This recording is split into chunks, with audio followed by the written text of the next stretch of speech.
Hello, ladies and gentlemen, and welcome back to the podcast. And today I'm going to go my review of AEW's Dynamite. Starting off the evening, we're going to go to our first match of the night.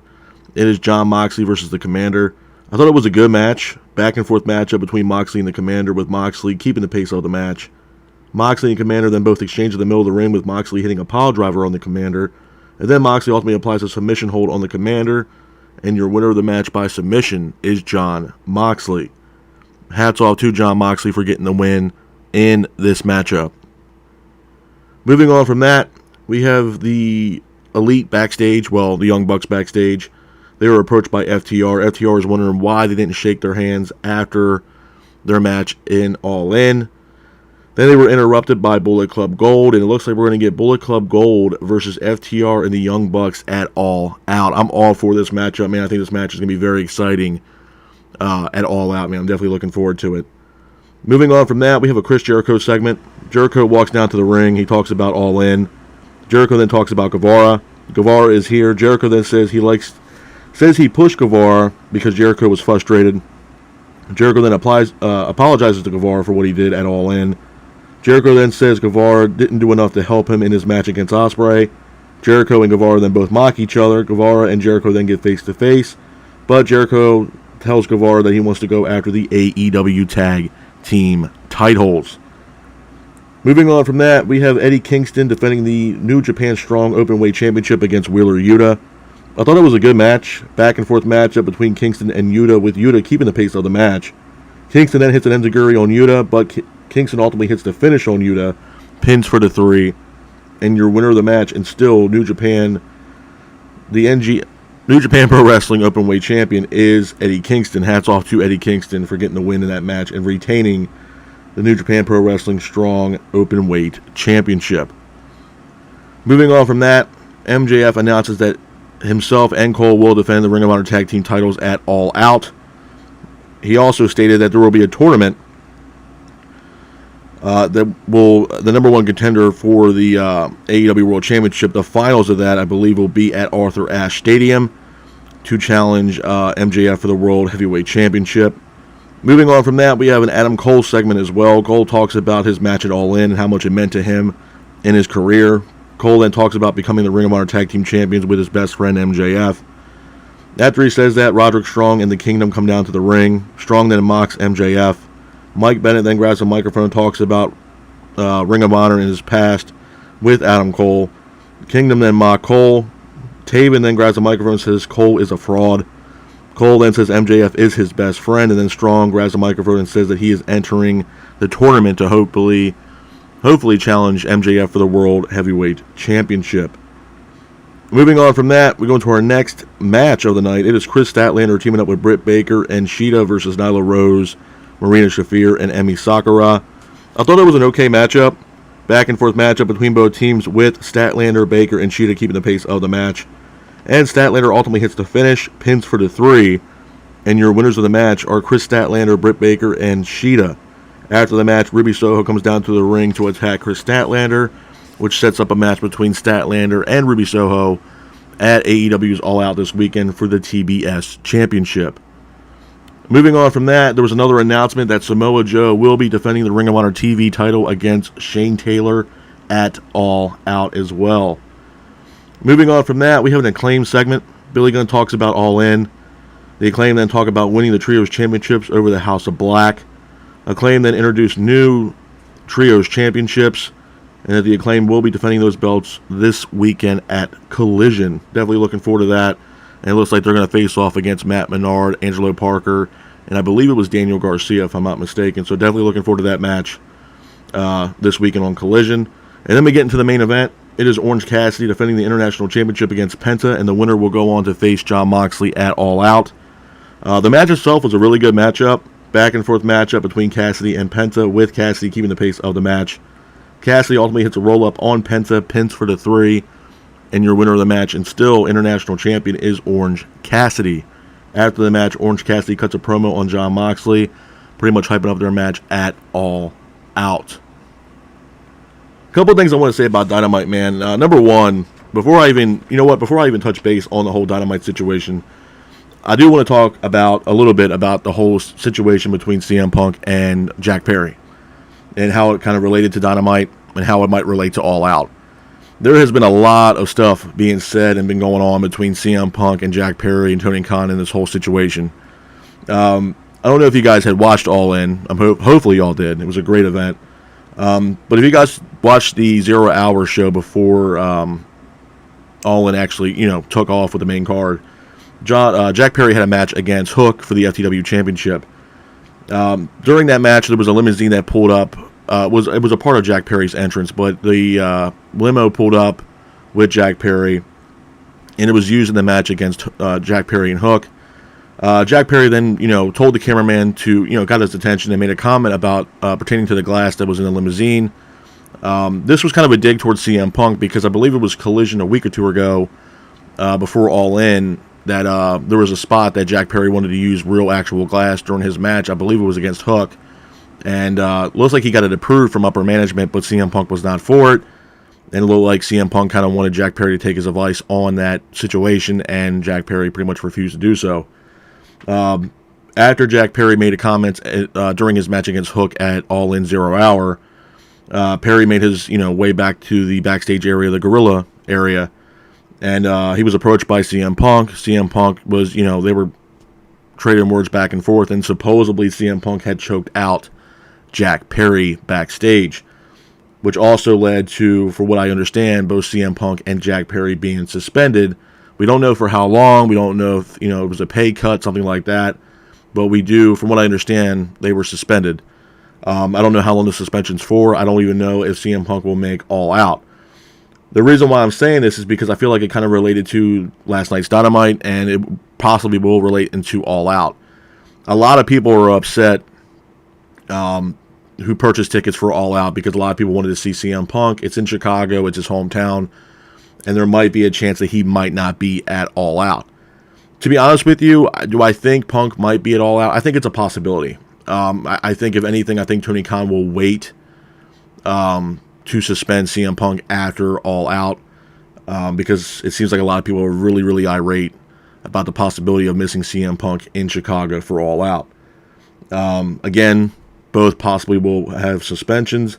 And I think it kind of related to this card, for Dynamite last night. This card last night was horrific, man. I know there were situations where some talent were sick. Saraya, I heard, was ill, as well as Swerve also came down with illnesses after All In.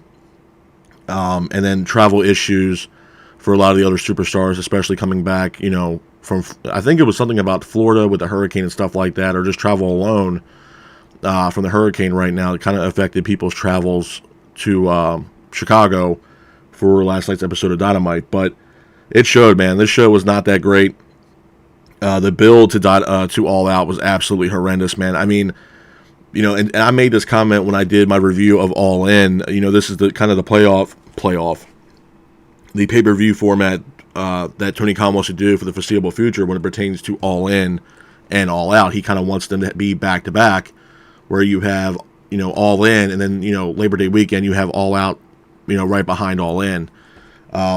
And again, I told everybody this in the beginning too, a couple of weeks ago, man, and even a month or two ago, that AEW's pay-per-views and the stuff they're going to be doing in the foreseeable future is going to start ramping up. I mean, you have All In that just happened, which sold 81,000 seats, and then you have, literally a week later, Sunday to Sunday, you have All Out. And then we have a little bit of a break, and then Tony Khan introduced a new pay-per-view, which pays tribute to the late, great Antonio Inoki. And that pay-per-view was known as Wrestle Dream, which will take place in Seattle, Washington, October 1st. So pay-per-views are going to be lining up here for AEW. You also have Full Gear as well. I believe that's November 18th on a Saturday in LA. So these pay-per-views are going to start ramping up, man. And hopefully we can get more build, better quality matches, and we can figure out really what the hell is going on backstage right now because, And I mentioned this about Punk too, man. I know there's a lot of people out there that, are Punk elitists that are, super fans of Punk. And I made, this comment multiple times when it pertains to CM Punk, especially when he was returning to AEW and being a part of Collision. And I made this, comment about, is the juice worth the squeeze? Is it worth bringing CM Punk back after everything that happened at the All Out Brawl, which required them to be suspended, both the Elite and CM Punk to be suspended and everything else like that? Was it worth bringing CM Punk back? And as of late, man, I don't really think it's worth having him back in AEW. Me personally, if CM, there was even rumors that CM Punk told Tony Khan and Punk had words, and Punk was kind of chewing out Tony Khan. He also told Tony Khan that he wants to quit, that he hates, being in AEW. If that's the case, man, there's the door. To be honest with y'all, I mean, I know that's a hot take, but there's the door. See you later. If you guys, I mean, that's the thing that I don't understand. If you don't want to be there, then go. Now, I'm not taking anything away from Tony Khan either. I think Tony Khan, I mentioned this multiple times in the past, especially when it pertains to CM Punk issues, that Tony Khan needs to be a boss and not be a superfan. And I think that kind of cripples AEW and the morale and the stigma around AEW. And, it's not just about AEW as a whole. I mean, this is also about free agents that are out there right now that are looking to sign with whether it's WWE or Impact Wrestling or AEW. I mean, you have guys like Goldberg.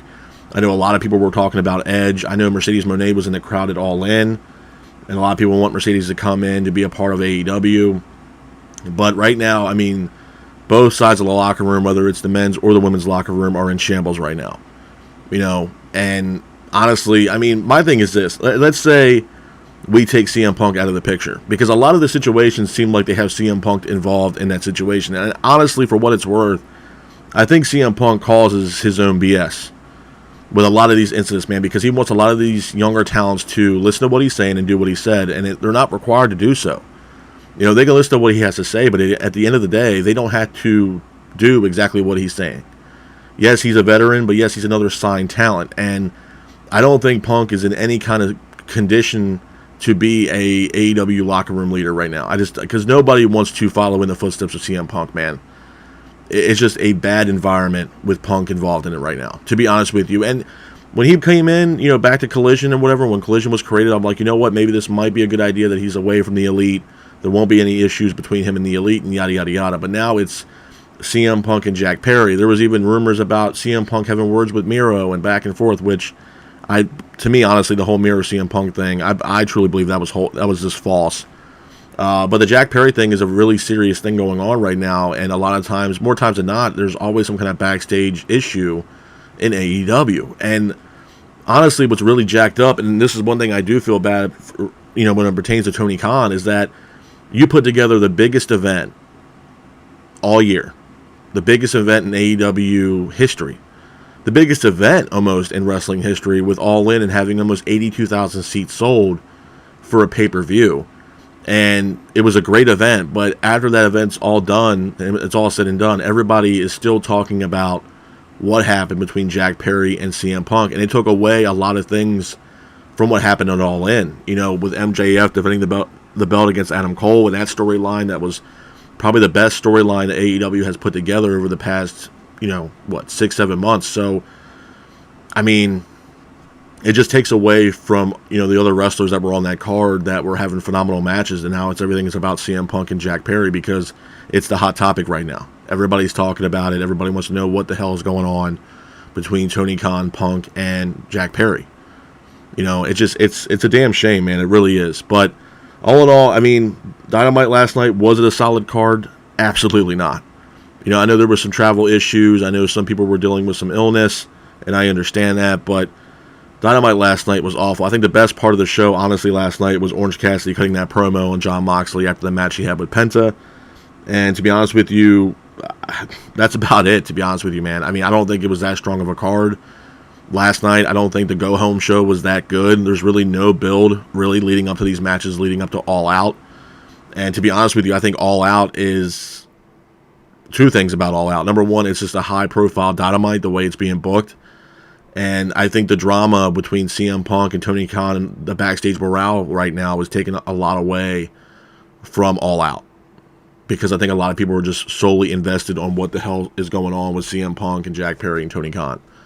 And I think that alone is taking away a little bit of hype, even though it didn't have that much hype, but taking a lot of hype away from All Out, and definitely took the hype away a little bit from All In, which is an absolute damn shame, if you honestly ask me. But again, man, I'm going to try to update you guys as much as I possibly can about this whole CM Punk and Jack Perry situation. I don't have any more details of it right now, but I will let you guys. I'll stay and let you guys know what's going on and keep you guys informed. But It's just crazy, man. It really is crazy. And, my final thoughts on CM Punk, despite, what else comes out with this situation, if he can't get his act together, man, I think he needs to go. I understand from a business standpoint, it brings more eyes on the product and everything else like that. But again, man, a lot of people are getting frustrated and they're starting to get pissed off and everything else like that when it pertains to this whole CM Punk issue, including myself, because it's like, how many more chances can Tony Khan really give this man? He gave him his own show. He put him back on TV. He's making his money. I feel like at this point, Tony Khan's hands are tied at this point. I mean, there's really nothing else I truly believe that this man can do to help CM Punk. And maybe this is something where it's just a harsh reality and, a reality check to realize that maybe Tony Khan made a bad decision on bringing CM Punk back into professional wrestling, because right now it's just not doing AEW any justice right now. It's actually crippling the company more than it's actually making the company better. But with that being said, this is my review of AEW's Dynamite. I hope you guys are out there staying safe. Be careful, and remember, stay classic. Peace.